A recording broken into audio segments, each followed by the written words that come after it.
Phantom Hourglass was probably my least favourite Zelda game.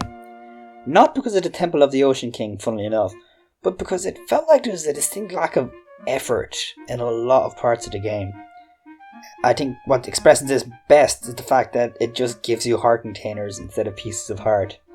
I really hope this was a software limitation, but I kind of find it hard to imagine it is, because I've studied computer game development and that's not really something that the game would be limited to.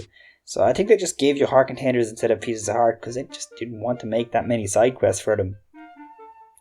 First and foremost, what I changed with this game is break up all the heart containers into pieces of heart and scatter them throughout the world. Unlike other games where we need more pieces of hearts and heart containers, just have a lot more side quests and mini games to fill them up. Even if it's too much work to put in tons of mini games and side quests into a remake, there's still the fact that you could just haul them up from the ocean floor. There's plenty of areas and ways you can have pieces of heart in this game, and I'm just disappointed they didn't have them in. The low variety in weapons was also something I didn't really like in this game, so if possible I'd add a few more bonus weapons in the overworld.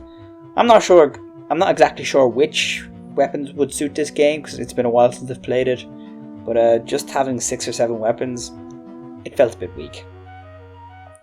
It also felt weak that you couldn't control your ship directly and you were just on rails going from one area to another.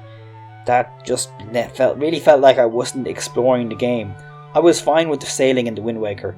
I didn't find it that boring. In fact, I'd even just leave the controller there and just watch, but I still felt like I was navigating because I'd have to constantly look at my map and redirect myself so I was sailing towards the right area. In Phantom Hourglass, it felt like just a long loading screen. Like, I know they had some stuff to keep it interesting, but the fact that it just has autopilot, I find it exceptionally boring. So I would give it so you have the option, at least, of controlling your boat manually.